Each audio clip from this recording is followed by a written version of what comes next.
नमस्कार, मैं अमित गोदियाल और आप देख रहे हैं उत्तराखंड हलचल। और नगर निकाय चुनाव का बिगुल बज चुका है।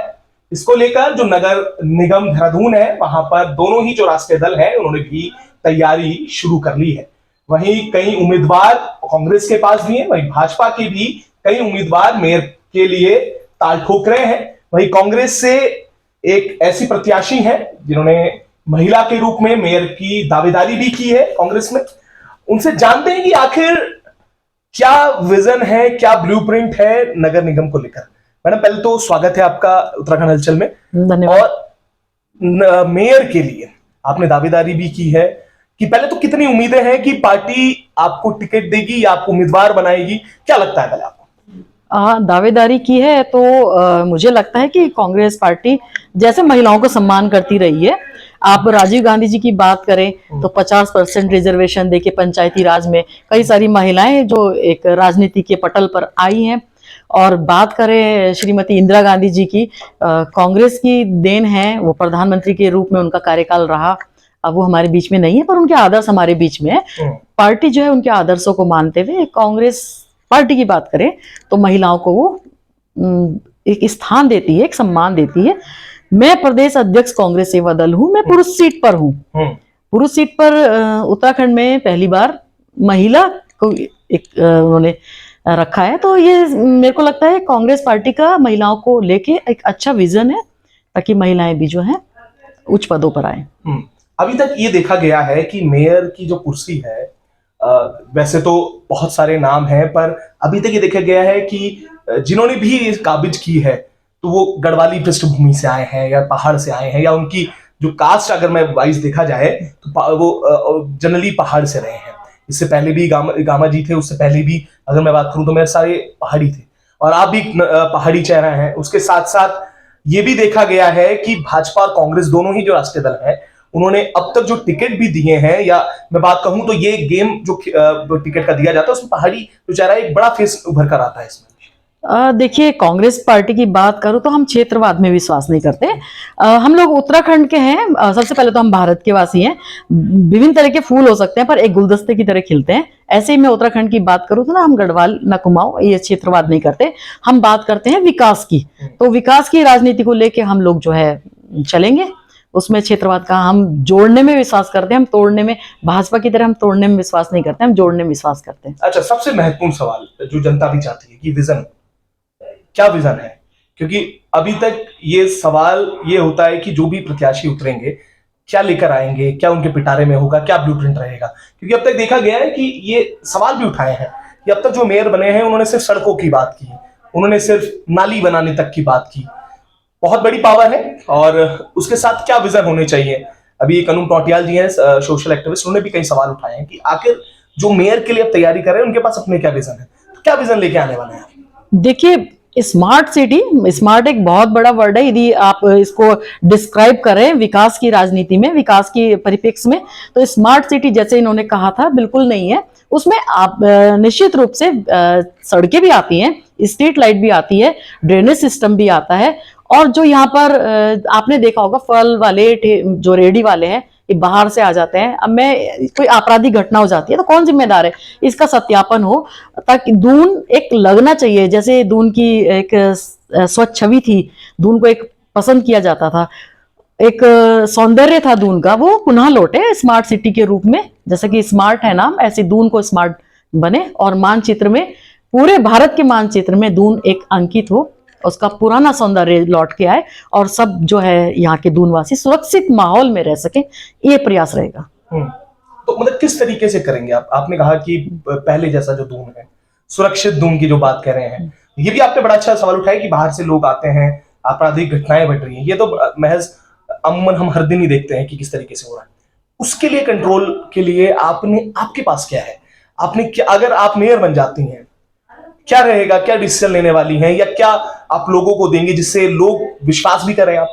क्योंकि अभी तक ये चुनाव जो हमने देखे हैं, या अमूमन जो इस देश में चुनाव हो रहे हैं, वो जाति को लेकर, धर्म को लेकर या इस तरीके की, पर जब विजन की बात आती है तो शायद लोगों को भी नहीं पता होता कि ये प्रत्याशी जो है उसके पास क्या विजन है।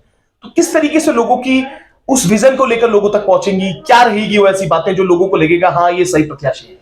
देखिए, सबसे पहले तो ये आपराधिक घटना रुक सकती है यदि आप सघन सत्यापन का जो कार्यक्रम चलाएं, चाहे वो किराएदार हो, चाहे वो घरेलू नौकर हो, चाहे वो ये फल वाले, सब्जी वाले, कबाड़ी वाले जो घूमते फिरते हैं, इनको कोई पूछने वाला नहीं है कहाँ से आए हो क्या नहीं, वो रेकी करते हैं और फिर लूटमार करते हैं। सबसे पहले तो ये सघन सत्यापन होगा। और सीसीटीवी कैमरे, अभी आप पीछे देखें 6 बच्चे मर गए, पुलिस वालों के पास रिकॉर्ड नहीं, क्या घटना, सीसीटीवी कैमरा खराब था। मतलब main road, posh colony, ONGC Chowk, CCTV camera खराब था। तो ये पूरा दुरुस्त हो और सीसीटीवी कैमरा एक मेन चौराहे पे नहीं, कोशिश रहेगी कि गली पे हर जगह पूरा दून जो है एक कैमरे में आए। जो भी ऐसी घटनाएं घटती है, घटना करने वाला भी सोचे कि मैं रिकॉर्ड हो जाऊंगा। तो इस तरीके से है, प्रॉपर लाइट की व्यवस्था हो, प्रॉपर ड्रेनेज हो, तो क्यों नहीं लोग एक सुरक्षित माहौल में रहेंगे।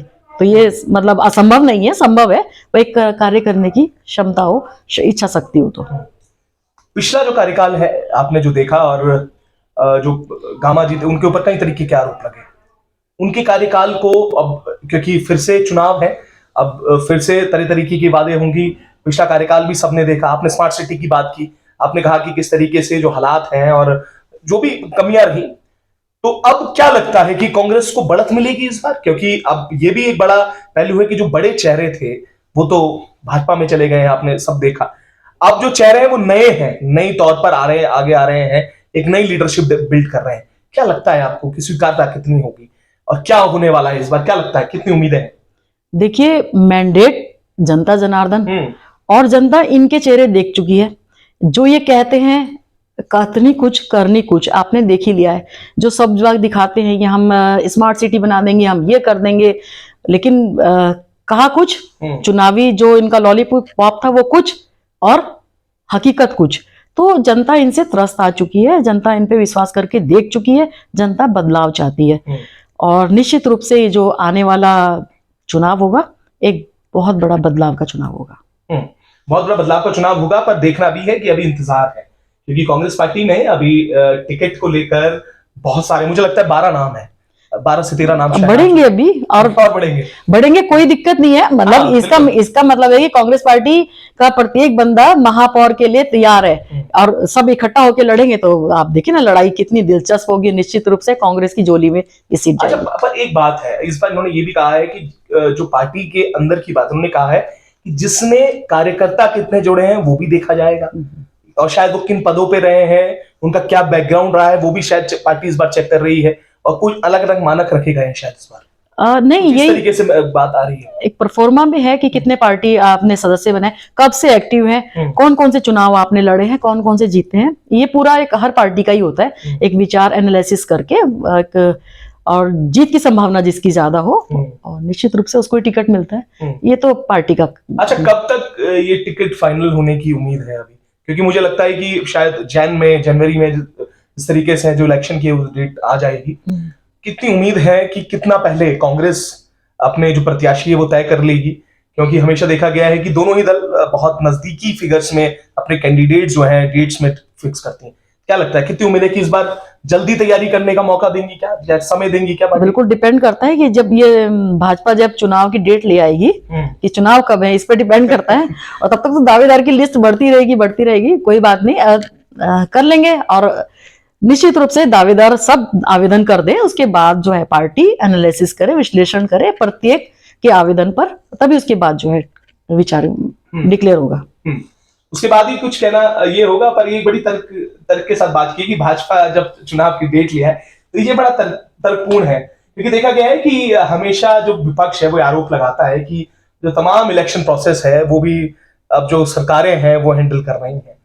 तो ऐसा मालूम पड़ता है क्या इस बार भी? क्योंकि रिजर्वेशन को लेकर भी सवाल उठ रहे हैं और उन्हीं के पार्टी के लोग उठा रहे हैं। वैसे तो मुझे लगता है आपत्तियां कांग्रेस में कम है, इस बार भाजपा में ज्यादा है। तो क्या रिजर्वेशन को भी लेकर आप इस तरीके से कुछ मानती? देखिए, इनका ये मानक था कि जहां 10,000 से कम आबादी है वहां एससी को हम नहीं देंगे।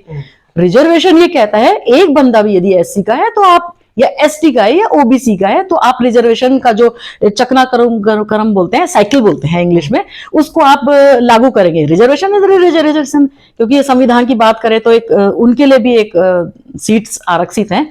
तो इसको दरकिनार करते हुए जो है भाजपा ने आरक्षण तो तय किया है अपने हिसाब से, इसके लिए भाजपा में ही असंतोष है। मेरे को लगता है कि भाजपा जो पार्टी है वो सत्ता का केंद्रीकरण करना चाहती है, सेंट्रलाइज अपने पास पावर रखना चाहती है। उसी तरीके से अभी तो ये है कि चुनाव कब होंगे, ये एक बहुत बड़ा प्रश्न है। मेयर कौन बनेगा, आवेदन कौन करेगा, ये तो पीछे की बात है। ये डेट कब आएगी, ये आज मुझे लगता है कि ये ज्यादा क्यूरियोसिटी का विषय है। हाँ, ये बड़ा सवाल भी है और ये बड़ी अच्छी बात आपने कह दी कि चुनाव कब होंगे यही नहीं पता है अभी। तो अब देखना होगा, उसके बाद भी काफी सारी बातें हैं, क्योंकि जब टिकट हो जाएगा तो मुलाकातें होती रहेंगी। और अभी तो सवाल ये है कि चुनाव कब होंगे, क्योंकि आरक्षण को लेकर भी बहुत सारे सवाल है। जिस तरीके से कहा है कि भाजपा के लोगों ने भी सवाल उठाए, सबसे ज्यादा अगर मैं कहूं ऋषिकेश और विकासनगर को लेकर आरक्षण में जो सीटें आरक्षित की गई हैं उसको लेकर बड़े सवाल उठाए। अब देखना होगा चुनाव कब होंगे, पर एक मुख्य प्रबल दावेदार की रूप में जो हिमा पुरोहित है वो आगे बढ़ती हुई नजर आ रही है। और पार्टी की जो इंटरनल सर्वे होगा वो क्या कहता है वो तो आगे की बात है, पर जो लोग कह रहे हैं तो कुछ नाम कांग्रेस में हैं जो अभी बड़ी दौड़ में नजर आते हैं। उनमें एक नाम हिमा पुरोहित है। अब देखना है कि पार्टी इन पे कितना विश्वास करती है और आने वाले चुनाव में क्या कुछ देखने को मिलता है। हम भी लगातार आपको अपडेट करते रहेंगे, तब तक जुड़े रहिएगा और देखते रहिएगा।